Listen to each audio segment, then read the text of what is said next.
Assalamualaikum warahmatullahi wabarakatuh. Apa kabar semuanya anak-anak? Semoga kalian semua dalam keadaan sehat walafiat ya.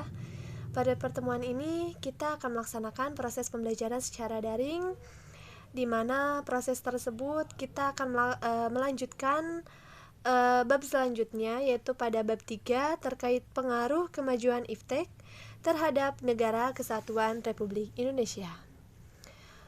Pada bab ini kita ketahui dulu untuk tujuan pembelajarannya. Di sini kalian sebagai peserta didik harus dapat mengidentifikasikan dan menganalisis pengaruh kemajuan ilmu pengetahuan dan teknologi terhadap negara dalam bingkai Bhinneka Tunggal Ika, yang pada akhirnya peserta didik dapat menunjukkan sebuah partisipasi dalam mengatasi berbagai macam ancaman yang dapat mengganggu persatuan dan kesatuan. Kita lihat di sini ada materi pembelajaran. Materi pembelajaran pada bab 3 kita akan bahas 2 poin saja. Nah, poin yang pertama mengidentifikasikan pengaruh kemajuan IFTEK terhadap Negara Kesatuan Republik Indonesia. Nah, pada poin pertama tentunya yang akan dibahas adanya pengaruh positif sama pengaruh negatifnya terhadap kemajuan IFTEK-nya ya. Nah, kalau poin yang kedua, kita akan bahas membangun sikap selektifnya dalam menghadapi berbagai pengaruh kemajuan IFTEK-nya. Tentu di sini pun ada 2 poin. Yang pertama ada sikap tanggung jawabnya, tapi dalam proses pengembangan IFTEK-nya. Yang kedua ada sikap selektifnya terhadap pengaruhnya. Kalau tadi pengembangan, kalau ini pengaruhnya ya. Nah, di sini ada kata sikap selektif yang mungkin kata ini tidak cukup dimengerti atau diketahui oleh semuanya. Makanya kita ketahui dulu bahwa sikap selektif adalah sikap di mana kita sedang menyeleksi segala sesuatu atau sesuatu, apakah hal tersebut baik atau tidak, bermanfaat atau tidak. Nah, itu berkaitan dengan sikap selektif, kurang lebih seperti itu ya. Sebelum kita membahas 2 pembahasan yang tadi, alangkah baiknya kita ketahui dulu apa itu IFTEK. Ada yang tahu apa itu IFTEK? Coba simak terlebih dahulu bahwa IFTEK di sini adalah singkatan dari Ilmu Pengetahuan dan Teknologi. IFTEK ini juga merupakan 2 hal yang sangat sulit dipisahkan, karena ilmu pengetahuan tentu itu berkaitan erat dengan yang namanya teknologi. Di sini pun ilmu pengetahuan muncul sebagai akibat dari aktivitas-aktivitas yang memang dilakukan oleh manusia atau oleh seseorang untuk memenuhi kebutuhan hidup manusianya. Dan biasanya hasil pemikiran dari seseorang tersebut ataupun dari ilmu pengetahuan sering diwujudkan dalam berbagai bentuk macam teknologi. Dan kita coba lihat di sini bahwa pada saat ini IFTEK telah berkembang sangat pesat dan juga cepat ya. Kalian juga sebagai siswa-siswi tentunya di kelas 12 mungkin bisa menilai ya, dan juga tentunya sudah mulai merasakan pada zaman dulu sampai pada zaman sekarang perkembangan IFTEK memang telah berjalan dengan canggih dan cepat sekali, sehingga hal tersebut memudahkan kalian untuk mendapatkan berbagai informasi dan juga mendapatkan manfaat yang lebih baik lagi, pengetahuan-pengetahuan yang didapat dari IFTEK tersebut ya. Nah, perkembangan IFTEK contohnya bisa kita lihat seperti handphone yang perkembangannya sangat pesat dan cepat sekali, dari mulai kesini makin canggih saja, mulai laptop, komputer, transportasi, aplikasi-aplikasi dan lain sebagainya yang berkaitan dengan IFTEK. Nah, dengan semakin berkembangnya IFTEK tersebut, tentu ya ada pengaruh positif dan negatif terhadap kehidupan manusia. Coba kita lihat pembahasan yang pertama, bagian A, yaitu pengaruh positif dan negatif kemajuan IFTEK bagi kehidupan bermasyarakat, berbangsa, dan bernegara. Nah, pada pengaruh positif dan negatif ini ada 4 aspek yang akan kita bahas. Nih, salah satunya ada aspek politik, ada aspek ekonomi, aspek sosial budaya, aspek hukum, pertahanan, dan keamanan. Kita bahas satu-satu untuk pengaruh positif dan negatif pada aspek politik. Di mana pengaruh positif ini timbulnya sebuah kemajuan iptek yang memang telah menjadikan nilai-nilai seperti keterbukaan, kebebasan, demokratisasi itu berpengaruh sangat kuat sekali terhadap pikiran seseorang maupun terhadap kemauan-kemauan daripada bangsa Indonesia. Kita ketahui apa itu keterbukaan, apa itu kebebasan, dan apa itu demokratisasi.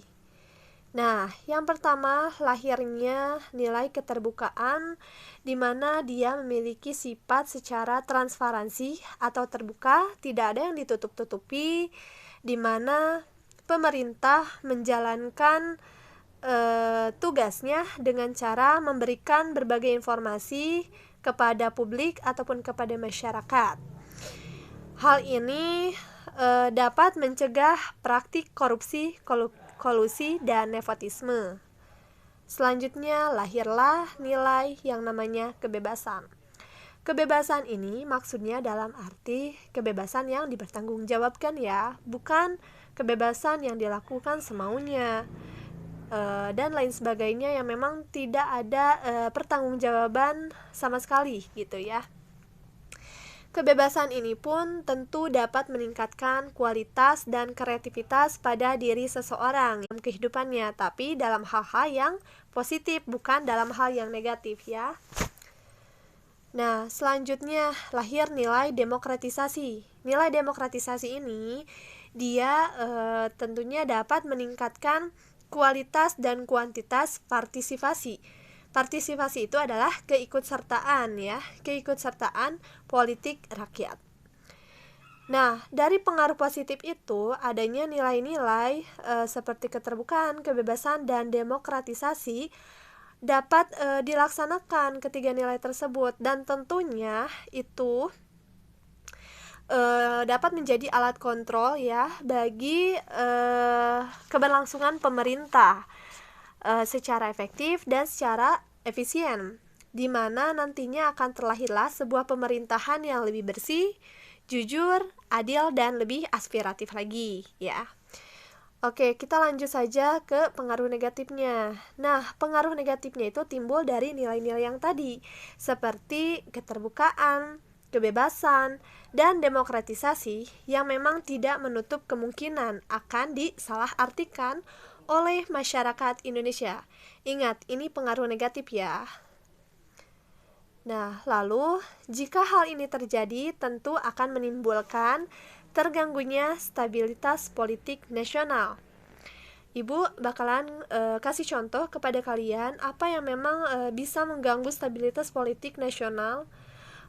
Tentunya yang pertama itu adanya tindakan-tindakan anarkis dari para masyarakat kepada pemerintah, karena masyarakat merasa adanya sikap pemerintah yang tidak terbuka, tidak memberikan sebuah kebebasan kepada masyarakat, dan tidak ada juga demokratisasi kepada masyarakat, sehingga hal tersebut jelas akan mengganggu stabilitas nasionalnya. Yang kedua, adanya gerakan-gerakan radikalisme ataupun terorisme. Dia itu bisa disebut sebagai pelaku yang dimana mempunyai keterampilan dalam memanfaatkan sebuah teknologi. Tentu hal ini dapat mengancam dan juga mengganggu stabilitas nasional ya.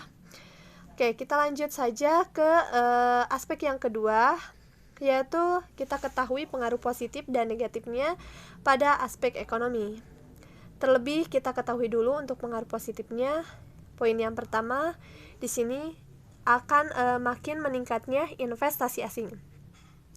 Dengan adanya investasi asing ini, dia bakalan bisa membantu perekonomian Indonesia dan juga bisa membantu mengurangi tingkat pengangguran yang ada di Indonesia ya. Poin yang kedua, meningkatkan kemakmuran masyarakat, di mana status sosial masyarakat itu bakalan lebih baik lagi atau mungkin bisa terjamin. Poin yang ketiga di sini, makin terbukanya pasar internasional bagi hasil produksi dalam negeri, di mana terbukanya pasar-pasar internasional itu contohnya ada pasar tembakau, yaitu dia berada di negara Jepang. Yang kedua ada pasar karet, adanya di New York. Dan ada juga pasar kopi, dia berada di negara Santos. Nah, itu contoh-contoh pasar internasional yang sudah dibuka, diajak kerjasama maksudnya ya. Poin yang keempat di sini mendorong para pengusaha untuk meningkatkan efisiensi dan menghilangkan biaya tinggi. Poin yang kelima di sini ada meningkatkan kesempatan kerja dan devisa negara. Yang keenam, ekonomi juga bisa menyediakan dana tambahan untuk pembangunan ekonomi ya. Kita lanjut kepada pengaruh negatif. Pengaruh negatif yang pertama adanya Indonesia akan dibanjiri oleh barang-barang dari luar. Maksudnya di sini seiring dengan adanya perdagangan bebas yang tidak mengenal batas-batas negara. Batas-batas negara ini yang mengakibatkan produk lokal yang ada di Indonesia atau dalam negeri itu tentunya akan terdesak. Karena dia merasa bahwa kalau kita itu kalah saing dengan barang-barang yang dikeluarkan oleh barang dari luar negeri, seperti itu. Yang kedua, cepat atau lambat perekonomian negara kita akan dikuasai oleh pihak asing. Ya, pada saat sekarang juga sebenarnya sudah dikuasai oleh pihak asing ya. Nah, yang ketiga, akan timbulnya kesenjangan sosial yang tajam sebagai akibat dari adanya persaingan bebas. Misalnya antara si kaya dan yang miskin akibat perekonomian tadi ya. Yang keempat itu pemerintah hanya sebagai regulator pengaturan ekonomi yang mekanismenya tentu akan ditentukan oleh pasar. Maksudnya terkait penyediaan, terkait stok dan hal lain sebagainya itu akan diserahkan kepada pasar oleh pemerintah ya. Lalu poin yang kelima, di sini adanya sektor-sektor ekonomi rakyat yang diberikan subsidi semakin berkurang, koperasi semakin sulit berkembang, dan penyerapan tenaga kerja dengan pola padat karya semakin ditinggalkan. Dan hal ini tentunya dapat mengakibatkan pengangguran dan kemiskinan itu sulit untuk dikendalikan. Aspek yang ketiga, kita akan mengetahui pengaruh positif dan negatif pada aspek sosial budaya. Pengaruh positif dengan adanya sosial budaya. Kecanggihan alat komunikasi telah mempermudah kita untuk memperoleh informasi dari belahan bumi lainnya. Nah, dengan adanya informasi-informasi tersebut, kita bisa belajar dari banyak hal ya. Misalkan yang pertama, kita bisa belajar dari mulai tatanan nilai sosial budayanya. Dari cara hidupnya juga bisa, dari pola berpikir yang lebih baik lagi bisa, agar paradigma atau pandangan kita bisa jauh lebih baik lagi. Dan yang keempat adanya iftek atau ilmu pengetahuan dan bangsa-bangsa lain yang memang udah maju ya.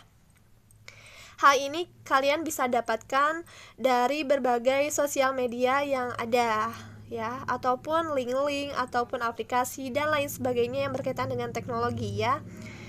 Lalu yang kedua adanya pengaruh negatif. Nah, pengaruh negatif yang pertama munculnya sifat hedonisme. Coba ada yang tahu gak sifat hedonisme itu apa?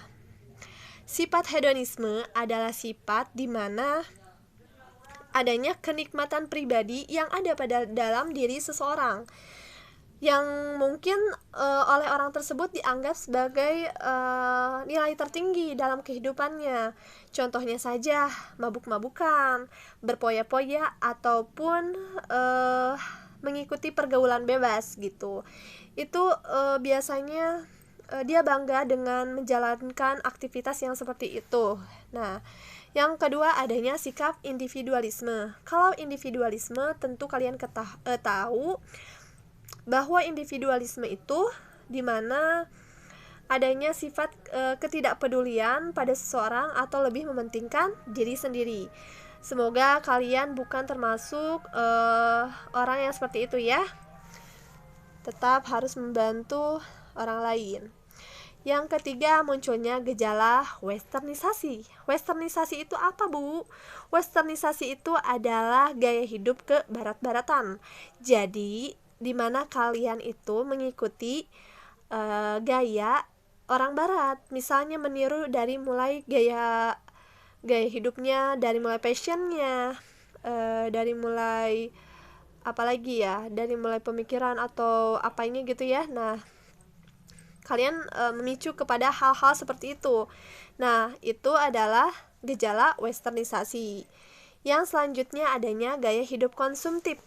Nah, konsumtif di sini maksudnya adalah gaya hidup di mana dia sering mengonsumsi barang-barang yang memang tidak diperlukan, tapi dia berlebihan.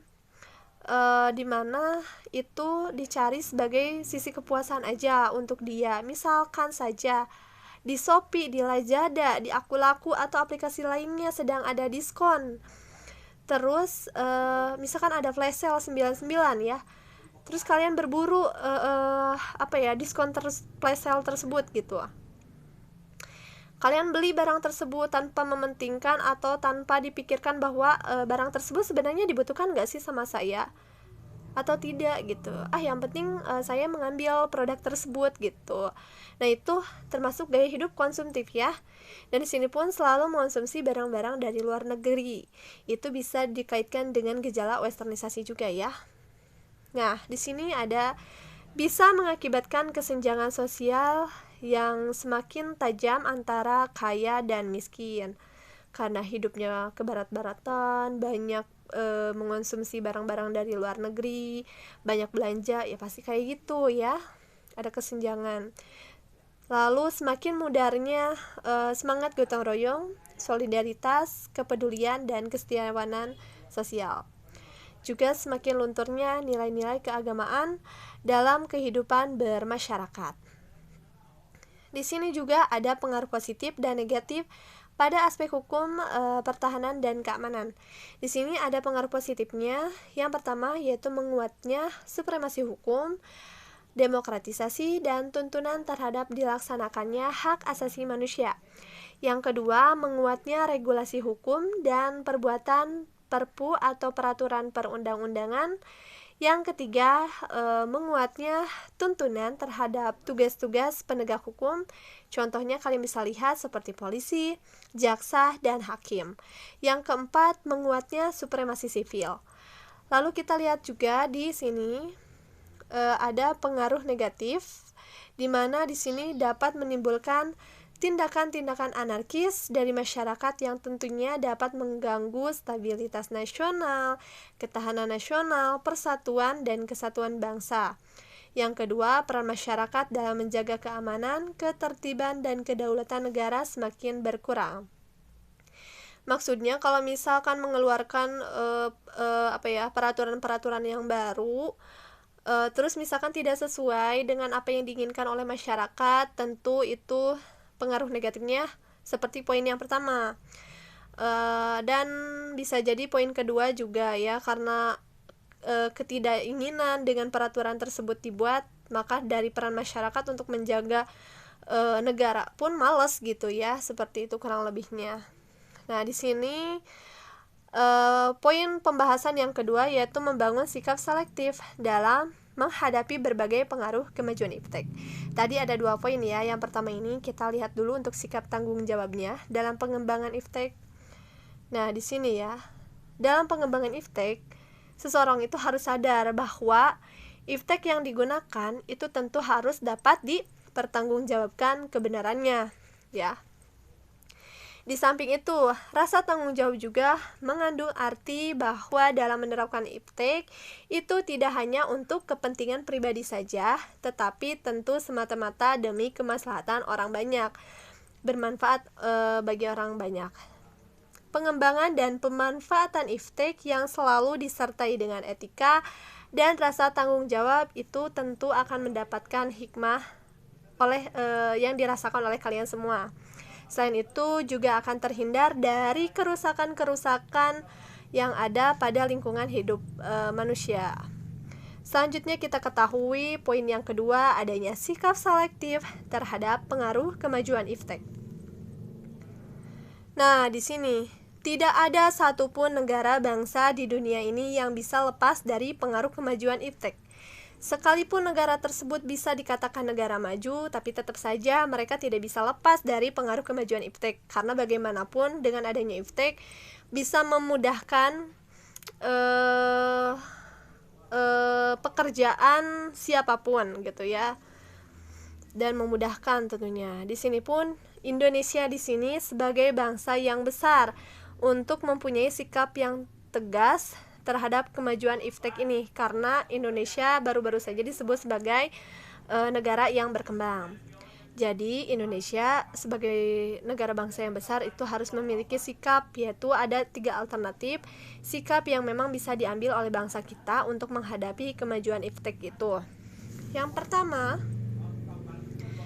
menolak dengan tegas semua pengaruh kemajuan iptek dalam semua aspek kehidupan, atau memilih alternatif menerima sepenuhnya pengaruh tersebut tanpa disaring terlebih dahulu. Atau poin ketiga, bersikap selektif terhadap pengaruh tersebut, yaitu kita bisa mengambil hal-hal yang positif dari kemajuan iptek dan membuang hal-hal yang negatif. Dan ternyata dari ketiga alternatif tersebut, sikap terbaik yang mesti kita ambil adalah sikap selektif, yaitu poin yang ketiga. Karena dengan kita memilih poin yang ketiga ini, kita bisa mengambil berbagai keuntungan-keuntungan dari kemajuan iptek tersebut, dan kita juga bisa terhindar dari dampak-dampak buruk yang ada pada iptek tersebut. Karena semua pengaruh kemajuan iptek yang telah kita terima atau yang telah kita ambil itu sudah berdasarkan penyeleksian, sudah disaring juga. Nah, penyeleksian atau penyaringan tersebut itu didasarkan kepada Pancasila ya. Poin yang selanjutnya di sini ada sikap selektif terhadap pengaruh kemajuan iptek di bidang politik. Ini pembahasan poin kedua ya. Nah, kalau di bidang politik, yang pertama kita harus memiliki sikap untuk mengembangkan demokratisasi dalam segala bidang, baik itu bidang ekonomi, sosial, budaya, hukum, dan pertahanan ya. Yang keduanya, mengaktifkan masyarakat sipil dalam arena politik atau masyarakat diikutsertakan. Yang ketiga, mengadakan reformasi lembaga-lembaga politik agar bisa menjalankan fungsi dan peranannya secara baik dan benar. Lalu yang keempat, memperkuat kepercayaan para rakyatnya dengan cara menegakkan sebuah pemerintahan yang lebih bersih dan berwibawa. Yang kelima, tentu menegakkan supremasi hukum. Supremasi hukum itu di mana adanya upaya yang memang dilakukan oleh pemerintah untuk memberikan sebuah jaminan kepada masyarakat agar terciptanya sebuah keadilan. Yang keenam, itu memperkuat posisi Indonesia dalam kancah politik internasional. Pembahasan yang kedua, adanya sikap selektif terhadap pengaruh kemajuan di bidang ekonomi. Nah, ada sikapnya harus gimana? Yang pertama, memperkuat produksi domestik untuk pasar dalam negeri sehingga memperkuat perekonomian rakyat. Yang kedua, di mana pertanian dijadikan sebagai prioritas utama. Yang ketiga, industri harus menggunakan bahan baku dari dalam negeri sehingga tentunya tidak tergantung impor atau dari luar negeri ya. Yang keempat, diadakannya perekonomian yang berorientasi pada kesejahteraan rakyat. Yang kelima, tidak bergantung pada badan-badan multilateral seperti pada IMF, Bank Dunia, dan WTO. Yang keenam, tentu kita atau negara harus tetap mempererat kerjasama dengan negara-negara lain atau dengan negara yang berkembang untuk bersama-sama menghadapi kepentingan negara majunya. Kita lanjut aja ya, ini terakhir karena udah adan. Sini adanya sikap selektif terhadap pengaruh kemajuan IFTEK di bidang sosial budaya. Yang pertama, adanya sikap selalu terbuka terhadap inovasi dan perubahan-perubahan yang ada, agar lebih terbaru juga gitu ya. Yang kedua, kita atau negara berorientasi pada masa daripada masa lampau. Yang ketiga, dapat memanfaatkan kegunaan dari IFTEK itu sendiri. Yang keempat, kita bisa menghargai pekerjaan sesuai dengan prestasi. Itu untuk negara ya maksudnya. Yang kelima, menggunakan potensi lingkungan secara tepat untuk pembangunan berkelanjutan. Yang keenam, tentu harus bisa menghargai dan menghormati hak asasi manusia. Pertemuan pada bab 3 ini kita selesaikan sampai di sini saja. Kalian boleh simak video pembelajaran ini dari awal sampai akhir. Semoga kalian bisa memahami apa yang saya maksud, dan semoga ilmu pengetahuan ini bermanfaat bagi kalian semua. Sehat selalu kalian dan tetap di rumah, jaga kesehatan. Kalau misalkan mau kemana-mana, ingat tetap pakai masker. Jangan lupa. Selamat siang dan terima kasih anak-anak semuanya. Assalamualaikum warahmatullahi wabarakatuh.